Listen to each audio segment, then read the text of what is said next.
The Witness Project is here because African American women are dying of breast and cervical cancer at much greater rates than our white counterparts.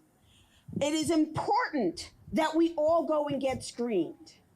It is important that we all share the information with the people we love.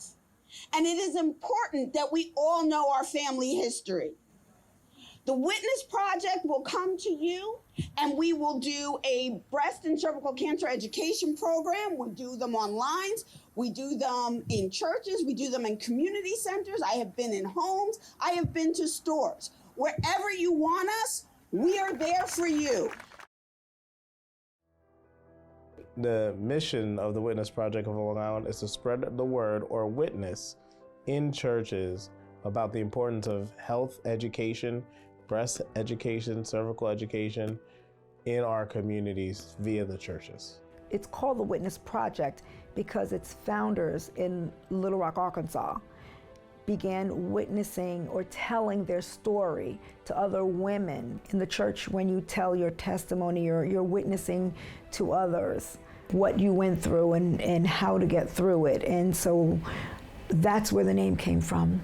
So in our community, we need to have conversations about our family history as it relates to our health. Our parents' history, our grandparents' history can impact our own health. And I know we don't like to talk about this, but it's important to have these conversations, and we may need to gently introduce these concepts. We tend to not want to talk about cancer, and we don't use the terms. And so many people say, I don't know what my grandmother or my mother died from. Many people suffer from cancer in silence.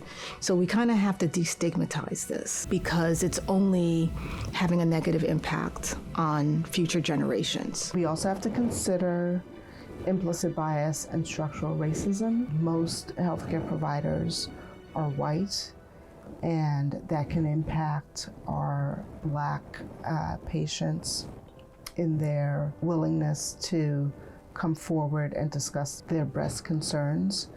And from the provider's perspective, we have to be aware of our own bias and not allow that to impact the care that we provide to our patients. The Witness Walk began on Long Island in 2004. My mom, the late Reverend Constance Carter Davis England, she has a very long name. She wanted to do a walk to raise awareness, and that's what she did.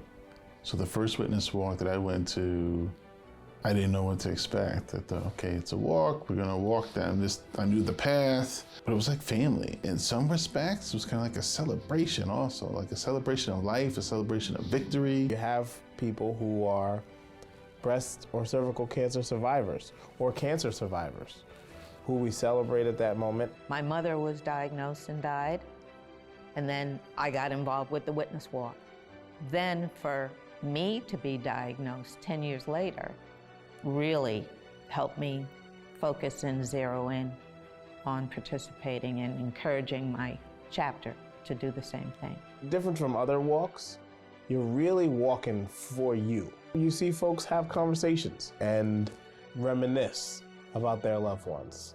It's really a deeply personal walk. Not that other walks aren't personal, but this, in my opinion, is a very cathartic walk. The Witness Walk starts here at the Wyandanch Nutrition Center. When I get here, there's so much positivity and so much encouragement and so much really the feeling of community. During the walk, you meet several different kinds of people. You see young cheerleaders, high school students. You have your volunteers. Some of the kids would bring their scooters. We had elected officials there. Law enforcement. You had babies in strollers, mothers pushing their babies, people with shirts on in memory of a loved one who passed from breast cancer. You have Deltas there, you'll have Alphas there, you'll have some Qs there. Deltas, are you energized?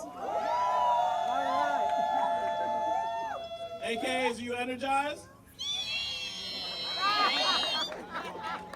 Alphas, are you energized? You know. Snoops, are you energized? No. All right. Oh, the Q's are here, I'm sorry. And the Q's got the dog with him, I don't understand.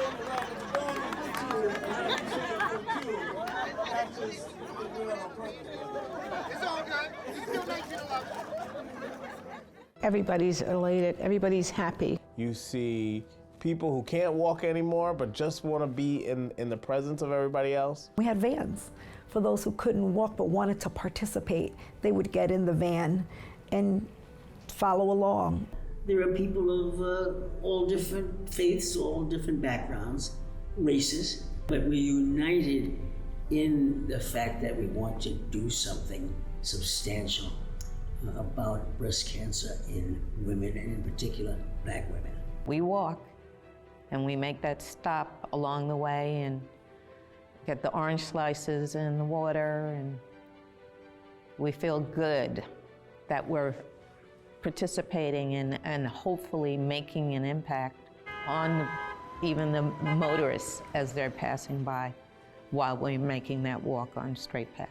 From there, we head to the town of Babylon. When we reach the town of Babylon, we circle the pond. Where you have people's names who we've lost or who are continuing the battle in a different way.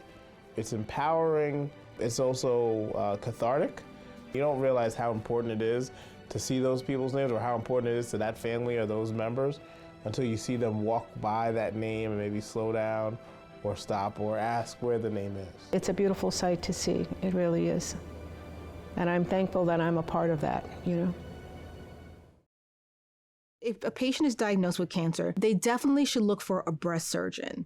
There are general surgeons that do breast surgery, and that's fine. But they should look for someone who dedicates their practice to breast surgery. They should look for a breast surgeon that works in a comprehensive cancer center. I strongly believe that patients should be treated at a cancer center. You want to be at a place where physicians are talking to one another. When you're going to a doctor, your surgeon is at one location, your oncologist is maybe 2 miles away at another place, and then the plastic surgeon is in another, surgery center somewhere else. It has the potential to happen is there's fragmentation of care. And if they're not on the same electronic medical record system, it can lead to issues with gaps in communication. They don't have your medical records. If the oncologist doesn't get all the information from the surgeon and the radiation oncologist doesn't get all the information from the medical oncologist in a timely fashion, that's not ideal. This is not taking out someone's appendix. This is about cancer care. It's so complicated now. You really deserve a place where everyone puts their heads together in one place to come up with a plan and everyone's on the same page. And if you're there talking to your surgeon, question comes up, they can just even go down the hall and say, hey, what do you think about this? Or they can go to the radiologist and say, I just want to review the films. They get better results because of this. The top 3 things someone should do regarding their breast health is know your family history. Talk to your family members on both sides, not just the mother's side. Know your breasts, examine your breasts, know what's normal for you. Make an appointment. 2, go to that appointment. If there's any issues, make sure you follow up immediately. Do not wait, because time is very important. Stay positive. Encourage your family members to practice better health and wellness themselves. Have conversations with someone who's going to keep you accountable. And the third thing is breast screening. I know I've said this multiple times during this interview, but I can't emphasize it enough, how important it is to go for your screening mammogram. We are the Witness Project of Long Island. We are the Witness Project. We are the Witness Project. We are the Witness Project of Long Island. We are the Witness Project of Long Island. We are the Witness Project of Long Island.